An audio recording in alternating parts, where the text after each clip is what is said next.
outside of that machine that can be moved. Okay. That would create access. That would create access. I wasn't But aware of you'd that. be surprised the number of people that still go through there and run them over.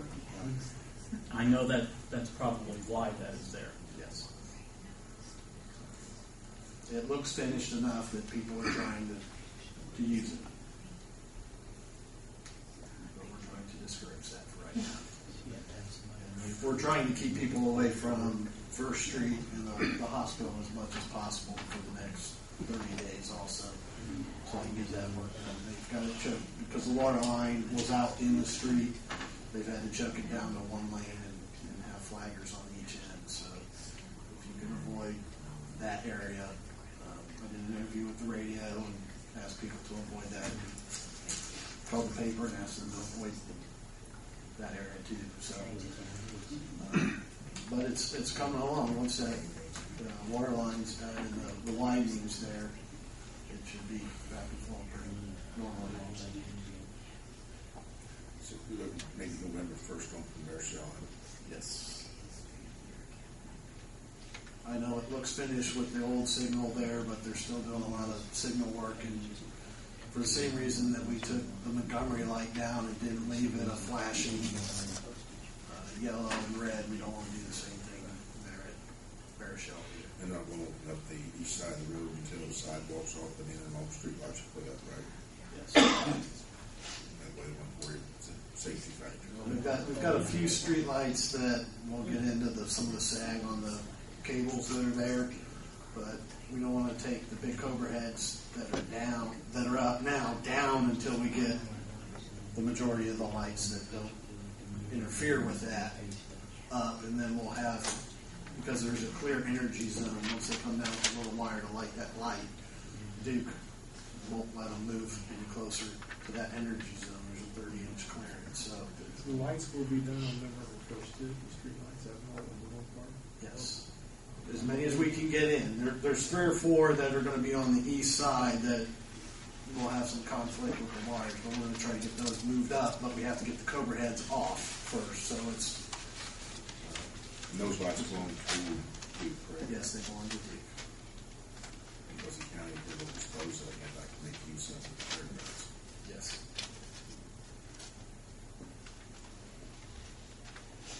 Any other questions?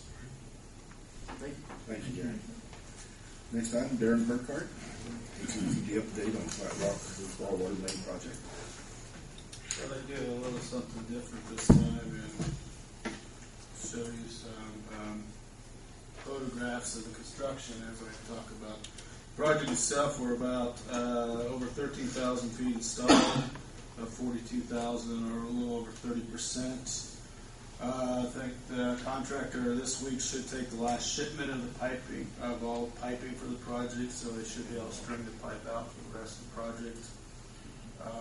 The directional drilling under Clifty's been completed, and they've almost completed their first bore under I-74 as well. So I'll walk through a few of these photographs and kind of questions, stop me anytime.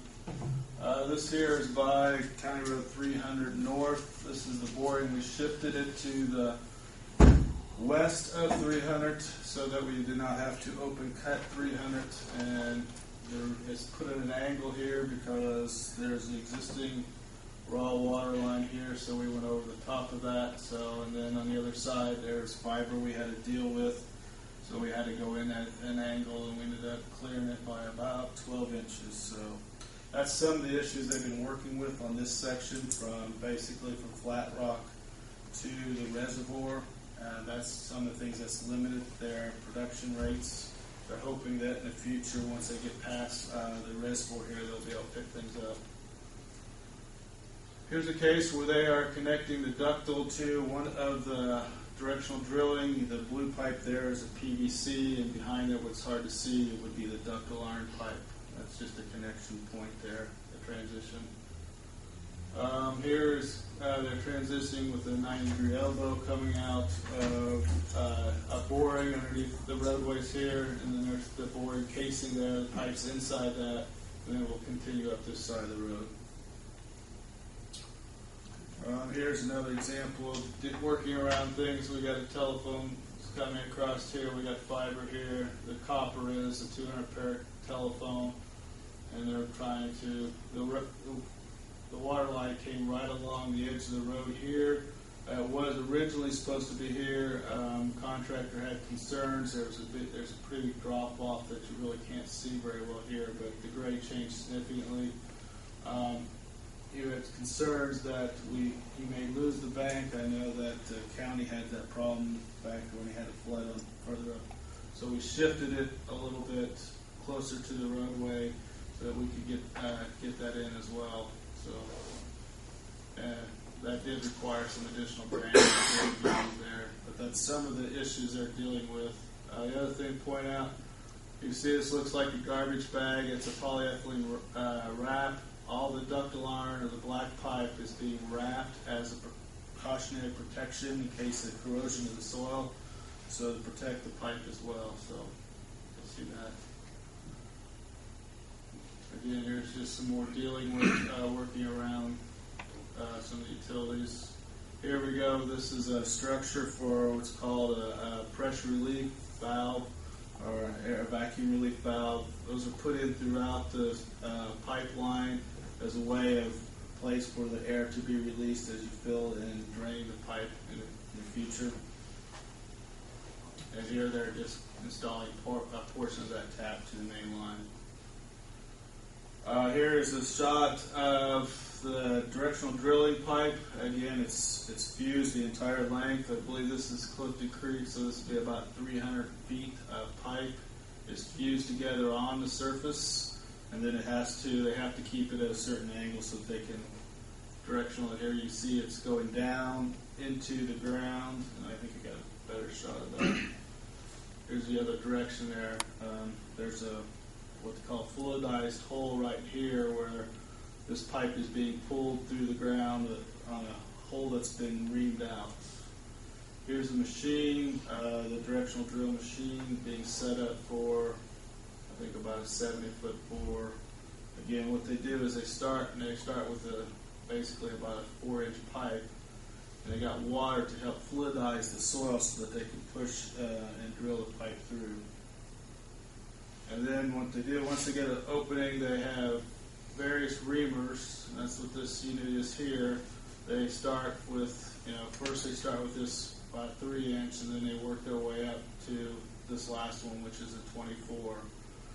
And again, they're boring a hole, kind of like a mole does, or what have you. And then this is the pipe pulling head, and it's pulled together. So once they get the hole reamed open, then they'll come back and pull the pipe through.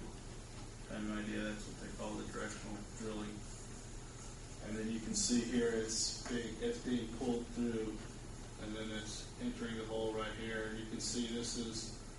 I don't know if you see this, but this is water squirting up there. They're fluidizing, keeping that really wet in so that makes it easier for the pipe to pull through. There you can see a little bit of the foam there. This is going in the ground. Here's a case where they did at one time hit some fiber optics that was not well marked. They had some repairs they had to make. Luckily, they did not damage the pipe beyond making repair, and they did not take anything out of service. There's a couple photos of that. That's more for insurance purposes, in case there was an issue. Here again is the main line trunk being installed along the roadways right over here.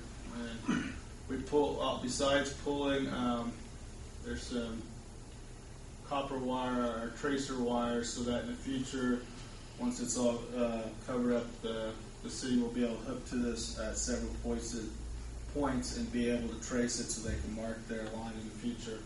They also install warning tape. They have 2 different layers. This layer lays a foot off the pipe, and then this lays a foot from the surface. So that if somebody is out there and they're digging up, they will dig up the tape, and they'll be forewarned that there's something underneath there to slow down. That was the tracer wire and the warning tape are installed the entire length of the project. I don't know if there's anything new on that photo. There's there's another better shot of the tracer wires. They pull 3 wires so that they have some redundancy built in as well, and then you can kind of see the 2 different layers or